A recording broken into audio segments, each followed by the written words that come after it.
starts right now. Smoke for miles. Our crews on the ground of that fire that spread to a warehouse. Tonight, we're going to hear from witnesses and why firefighters say that smoke was so dark.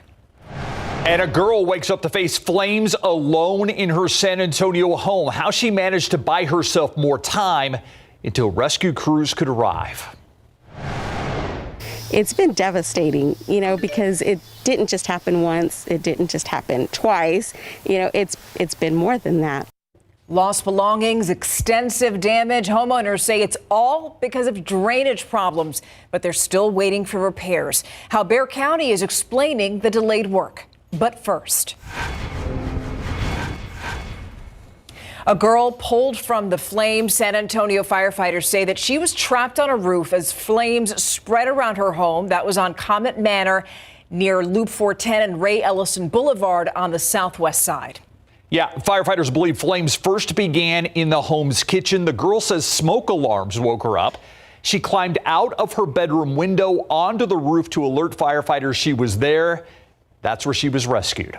4 people live at the home, but firefighters say she was the only one home at the time of the fire. Really scary stuff. And now there's another fire to tell you about tonight. You could see this smoke from at least 20 miles away. We continue to get new details on a large fire in southeast Bexar County. We brought this to you as breaking news at 6 o'clock. Yeah, it apparently started as a grass fire, ended up threatening homes along Highway 181 near Dunnup Road just before 6 o'clock.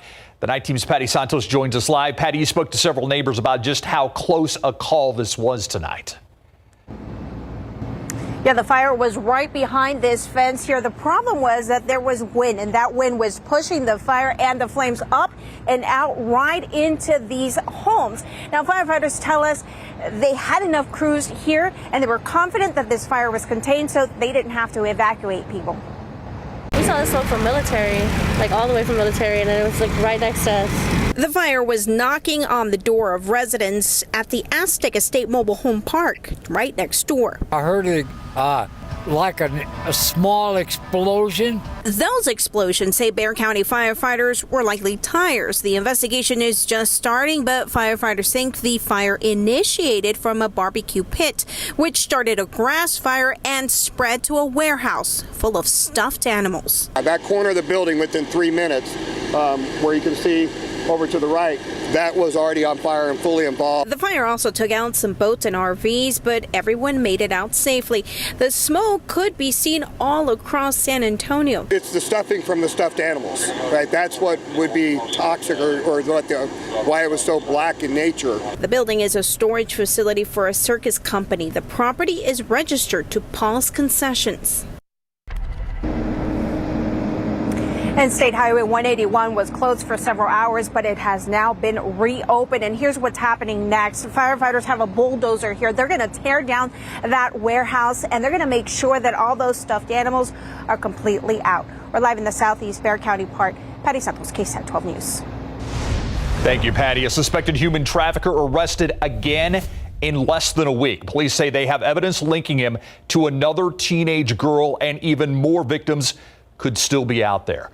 New Braunfels police say Mark Jamison was involved with a 16-year-old and a 15-year-old girl.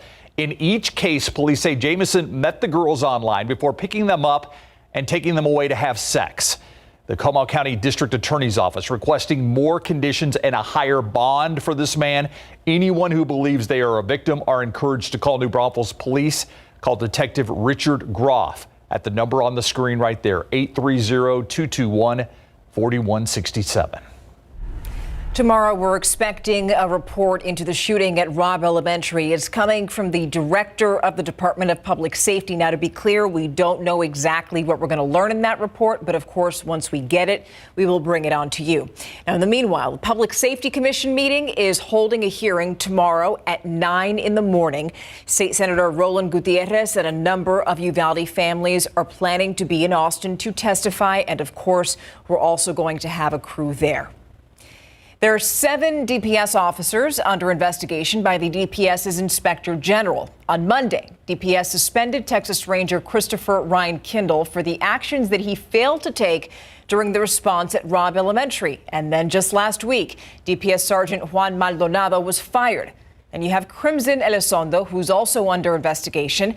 She left DPS to take a job as an officer for the Uvalde School District, but was later fired from the same district. Now, we've seen a shift in leadership in several agencies. The head of the Texas Rangers wasn't involved in the Inspector General's investigation, but he did step down. Now, DPS telling us today that Chief Chance Collins decided to retire last month. His retirement is just the latest change among personnel involved in the response to the May 24th shooting. The shakeup also continues at the Uvalde School District. The superintendent announcing his retirement recently. Today, the district confirmed Assistant Superintendent Beth Rivas is also retiring. Rivas now the fourth Uvalde School District administrator to retire since the May 24th shooting. And while some are stepping down, others are choosing to step into a big race in Uvalde. We're talking about County Commissioner Precinct 2 there. You heard from write-in candidate Javier Cáceres last night. Well, the night team's Lee Waldman now sits down with Diana Alvedo-Carew, a write-in candidate for that position and a self-described activist. I found my voice, and I've not stopped using it ever since. Diana Alvedo-Carew found her voice after surviving domestic violence. She came back to her hometown of Uvalde. She says May 24th was an eye-opener for her. It's that horrible tragedy and the response of our elected leaders, our appointed leaders. There was just no doubt in my mind that I had to become involved. Since, Alvedo-Carew has been at nearly every city council and school board meeting fighting alongside families of victims for justice and accountability. Mariano Vargas sits in this seat for county commissioner, and I made the decision then and there within a few weeks of that knowledge, and decided that I was going to run as a candidate. Alvedo-Carew says because of his failures at Rob, Vargas shouldn't continue to serve the community in any way. As far as what she wants voters to know about her, the write-in candidate for County Commissioner Precinct 2 says she's focused on positive change. I do want them to know that I am unafraid. I'm willing to stand up. I'm willing to challenge. As a woman and person of color, she hopes to bring a new perspective to county commissioners regardless of what happens November 8th. I'm still committed to the work that I'm doing. I'm still committed to helping, to being involved, to standing up, to speaking out. This is the first time Alvedo-Carew has run for office like this. Javier Cáceres is also a first-timer in the political ring running for the same position. We spoke with Cáceres last night. You can find both of these stories and other election news on our website, KSAT.com. Third write-in candidate Julio Valdez declined to speak, and incumbent Manuel Vargas has not responded to our requests for interview. In Uvalde, Lee Waldman, KSAT 12 News. So now let's switch over and talk about Bexar County. We're also tracking several big races here, like the one for the district attorney. Now, we took your questions to both of the candidates, and you can look at their answers on KSAT.com. All you got to do is click on this article that you see on your screen. And now for a look at some of today's big headlines in your Nightbeat News Flash. Records now reveal the testimony we were waiting to hear in the trial of ex-constable Michelle Barrientos Vela after her conviction of records tampering. Her former captain delivered testimony behind closed doors and was granted immunity yesterday. Today, public records obtained by KSAT Investigate show Mark D. Garcia says the ex-constable directed him to investigate her political opponent in 2019. According to records, Garcia says Barrientos Vela directed him to include evidence not related to a criminal offense. His testimony was excluded from the court sentencing for the ex-constable resumes in early January. A passenger dies while the driver accused of being drunken is tonight behind bars. San Antonio police say the man faces a DWI charge in an overnight crash. Officers say the 27-year-old crashed into a utility pole on West Commerce near Southwest 36th Street. Happened about midnight. The impact powerful enough to split that pole in half. The passenger, 26-year-old Joe Angel Palacios, was killed. Police say the driver tried to run from the scene but was eventually caught. Fans now able to share their memories of longtime San Antonio radio host Russell Rush, who passed away on Friday. His family launching a memorial website. Rush, a beloved radio host for 96.1 Now. He endured a lengthy battle with T-cell lymphoma. He was just 44 years old. A memorial scheduled for next month. You can also leave your memories on the special site that we have a link on KSAT.com to take you to. And that's a look at your Nightbeat News Flash. Coming up, frustrated and fed up with flooding, homeowners say they're still waiting for Bexar County to make repairs. What the county had to say when KSAT asked about the delays. It's next on the Nightbeat.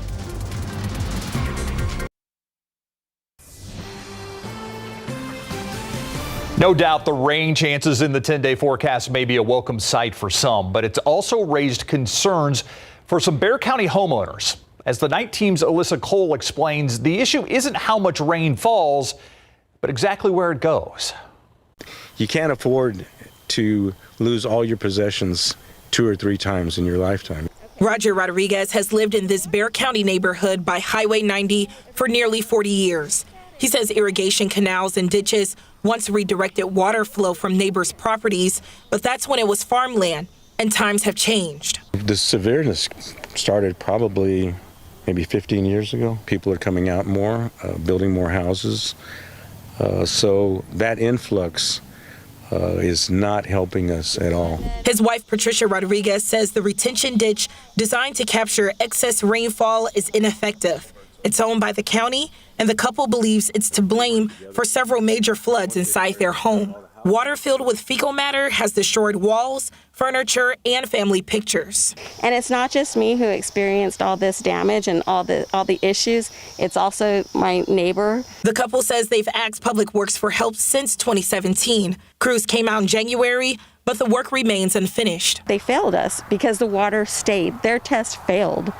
And when I contacted them to tell them that, they said no, that they couldn't help us anymore, and that there was one other thing they were supposed to do, but here we are almost a year later and nothing has been done. We took their concerns straight to the Bexar County Public Works Department. For weeks, we emailed, called, and went to the Public Works office, but all we got is this statement, which reads in part, quote, Public Works is currently in the process of obtaining a contractor to finish the remaining work that should be complete this fiscal year, end quote. Don't come out here and Band-Aid the situation. Actually fix it, repair it, do it the right way. Now, the county also explained they've been actively working on this issue by reshaping the downstream drainage, cleaning out culverts, and regrading upstream culverts. They anticipate in the next coming weeks, a new contractor will be taking over the project. Alyssa Cole, KSAT 12 News. And we certainly hope those homeowners get some relief. Thank you, Alyssa. You know what that music means. Come on. You excited for Muertos Fest? Because we're about to show you one of the altars that you're going to see there this weekend. We'll go to that video now. Yeah. So that one came from Adrian and Diana Garcia. They're one of many families who are putting the finishing touches on their ofrendas. The altars welcome back their loved ones that shaped their lives. And that family has worked on pieces of art throughout the year to add to their altar. Really, really cool stuff. I mean, there's so many little details that go into it. Now, you can also experience the traditions at this year's Muertos Fest. It's this Saturday at Hemisphere. And you see that QR code on your screen? Yeah. So if you just hold your phone up to it and you go there, it's going to guide you to our website where you're going to get more information. And here's the deal. If you can't make it to Hemisphere for the festival, just tune in for our primetime special, which airs Sunday at 8 p.m. right here on KSAT 12, KSAT.com, and KSAT Plus. And we're excited to see you. Yeah, that celebration takes place Saturday and Sunday. And of course, on Monday, Halloween. Yeah. And this is kind of we're calling it our haunted live cam this week. This is the West Side, Arcadia Creek, near Culebra. And all right. That is a display, my friend. That's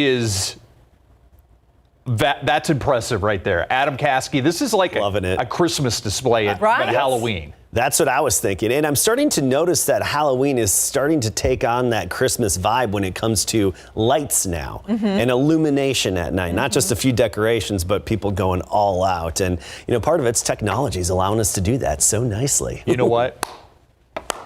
Yep. Salute. I'm with you. Salute. Yep. Good job. Like it. Good job to that house. And I love the big, what's that, a 12 or 14 foot skeleton. They got one of those. That was one of the big purchases that people got this year. My friend has one. We tried to move it out of the house. It lost a few limbs. All right, let's talk about our rain chances. This is the big story going forward. Tomorrow, another normal day, just like what we had today. Then, by Friday morning, have your umbrella ready to go. Have the windshield wipers ready to go because we anticipate some issues for the morning commute on Friday. Let's talk about it. It's quiet across Texas right now. It's going to be quiet tomorrow. There's a swirl dropping in through the Rockies, coming in from Idaho now, stretching farther south down into Utah and even Colorado. We're talking some good high elevation snow. I noticed that some ski resorts may be opening a little early as a result of this higher elevation snow. Well, that's our Friday rainfall, and this system's going to continue to dig southward and even strengthen a little bit as it heads our way. It's not only going to give us some upper level energy, but a cold front's going to swing through as well. And the cold front really is just going to help maintain the seasonable fall-like weather. Let's focus on the rain, though. I think as early as 10, 11 p.m. tomorrow, we could have a few spritzes and sprinkles.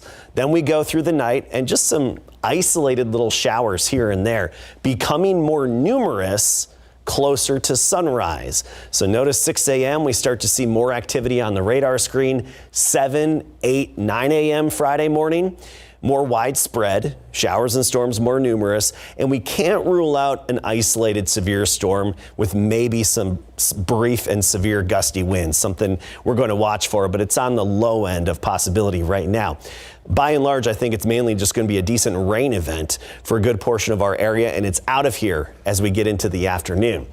I think we'll commonly see up to around a half an inch of rain with some amounts around or just over an inch. There is a potential for just over an inch of rain. I think we'll have a few isolated areas getting that, but most of us seeing a quarter to half an inch will be more common. So Friday morning, the morning commute, issues likely. Wet roads, ongoing areas of rain, some heavy rain, ponding of water on the roads, and that adds up to delays usually.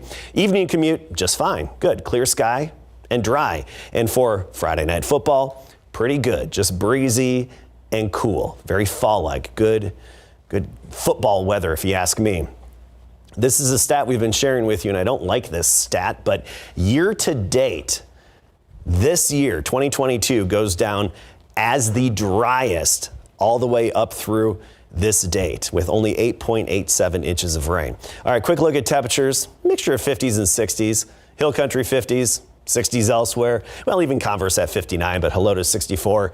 62 right now at the airport. Tomorrow morning will be about 10 degrees cooler, close to 50 degrees. I think about 53 within San Antonio and within 410. Then by the afternoon, short sleeves, 80 degrees and a decent amount of sunshine. But you will notice the increasing clouds later in the day. And after dark tomorrow, a little bit of drizzle, a few spritzes and sprinkles, but the main event is before sunrise on Friday during the morning commute all the way up through about the noon hour. By the way, the weekend, beautiful and fall-like, 70s for highs, low humidity. Halloween, trick-or-treating, 70s and low humidity, looking good. We really need some rain. I do not want to finish as the driest year on record. No, that is not a record I want to have. No. Yeah. Thanks, Adam. Right. Fingers crossed. Thank you. Hi. Hi there. I don't know why you're smiling. Well, good point. You know why? Because they hung in there. There were a couple of times in this game where they could have just get run out of the Dodge, and they didn't. They hung in there. When we come back, no back-to-back wins is what Stephanie is talking about tonight in Minnesota. We've got the highlights for you. And is Zeke in or out for Chicago? Let's ask him coming up.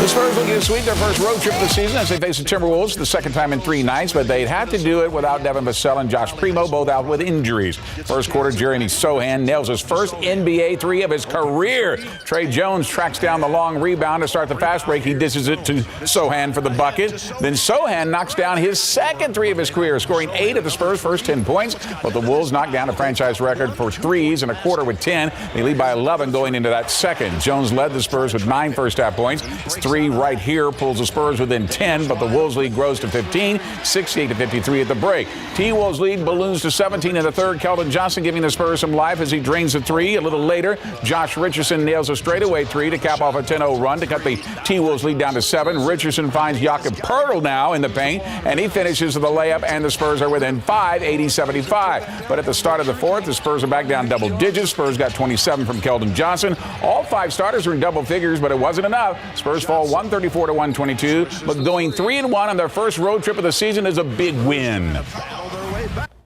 We were very solid in the third quarter. We were down 15. They cut it in half. Only had 2 turnovers. And that says a lot about the group's character. They just keep on pushing and,